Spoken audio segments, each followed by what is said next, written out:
అవినీతి అరాచకాలన్నీ కూడా జగన్మోహన్ రెడ్డి నిన్న ఆవిడ ప్రెస్ మీట్ లో ఏమన్నారు? రెడ్ బుక్ పాలనలో భాగంగా నన్ను టార్గెట్ చేశారు. ఏసీబీ కేసులో ఫిర్యాదుదారుడు టీడీపీ వ్యక్తే. అసలు ఫిర్యాదుదారులను నేను ఈ రోజు వరకు కలవలేదు. అన్నీ కూడా ఎంపీ శ్రీకృష్ణదేవరాయల డైరెక్షన్లోనే జరుగుతున్నాయి. గురజాల డిఎస్పీ సీఏలకు లంచం ఇచ్చి నా కాల్ డేటాను తీయించి కేసులు పెట్టారట మీరు. అమ్మ, ఫిర్యాదుదారులందరికీ కూడా సగం సగం ఆఫ్ పేమెంట్లు చేసింది కదా. ఆల్రెడీ పసమర్రు రైతులకి అమౌంట్ 2.5 కోట్లు ఇచ్చింది. ఇప్పుడు ఈ స్టోన్ క్రషర్ కూడా పిలిచి నేను ఇస్తాను, కేసులు పెట్టబాకండి నేను కాళ్ళు పట్టుకోపోయింది కదా. ఆ పిఏలంతా కూడా బతిమలాడుకున్నారు కదా, వాళ్ళ భర్త బతిమలాడారు కదా, వాళ్ళందరూ ఏం కాదన్నారు కదా, మా డబ్బులు వడ్డీతో సహా తిరిగి ఇవ్వమన్నారు కదా. ఈ చెక్కులు ఇవన్నీ సాక్ష్యాలు ఉన్నాయి కదా, వాళ్ళు ఇచ్చిన డబ్బులకు సాక్ష్యాలు ఉండబట్టే కదా ఇవాళ నువ్వు జైలుకు పోవటానికి సిద్ధంగా ఉన్నావు. ఇవాళ ఏం చెప్తా ఉన్నావు? బీసీ మహిళ అని చెప్తావా? నువ్వు చిలకలూరిపేటలో పుల్లారావు గారి మీద పోటీ చేసినప్పుడు ఏం చెప్పా? నేను బీసీ మహిళని, నన్ను గెలిపించండి అన్నావు. నువ్వు అదే గుంటూరు ట్రాన్స్ఫర్ అయిన తర్వాత నువ్వేం చెప్పావు? మా అభ్యర్థి అసలైన బీసీ మహిళ గళ్ళా మాధవి గారు వచ్చేటప్పటికి నువ్వు ఓసీగా మారిపోయావు. నువ్వు ఇక్కడికి వచ్చి ఓసీ కార్డు వాడావు. ఊరూరికి ఒక కులం పేరు చెప్పావు, కుల మతాలను రెచ్చగొట్టావు. నువ్వు ఎక్కడ ఆఫీసు పెట్టావు? గుంటూరులో. రెచ్చగొట్టడానికి, టెన్షన్లు పెంచడానికి వచ్చి అక్కడ తెలుగుదేశం పార్టీ అడ్డా అయినటువంటి కొరిటిపాడులో ఎన్టీఆర్ గారి విగ్రహం ఎదురు నువ్వు కావాలని పట్టుబట్టి బెదిరించి అక్కడ అపార్ట్మెంట్ హాల్ అద్దెకు తీసుకొని తెలుగుదేశం పార్టీ వైసీపీ కార్యాలయం పెట్టావు.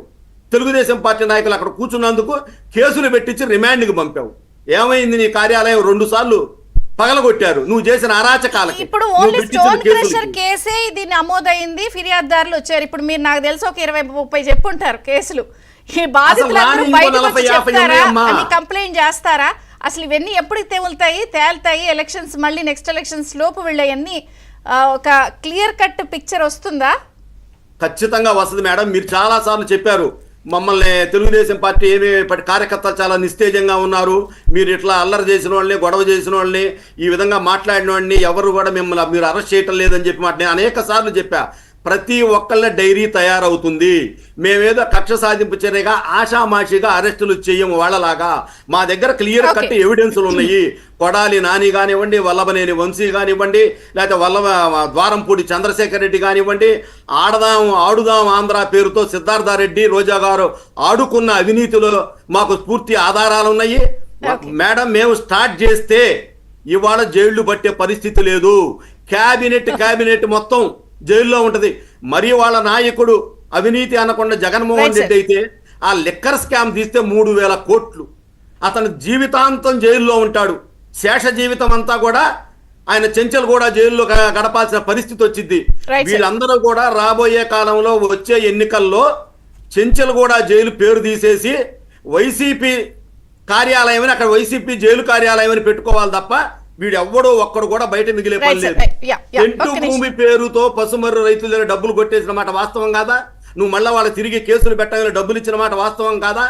అవినీతి అనకొండ విడుదల రజని కులం పేరు పెట్టుకొని కృష్ణదేవరాయల గారి మీద ఆరోపణలు చేసినా వదిలిపెట్టే ప్రసక్తే లేదు. అనేది చాలా దారుణం, దుర్మార్గం. గతంలో అచ్చెన్నాయుడు గారు గాని, కొల్లు రవీంద్ర గారు అసలైన బీసీ నాయకులు.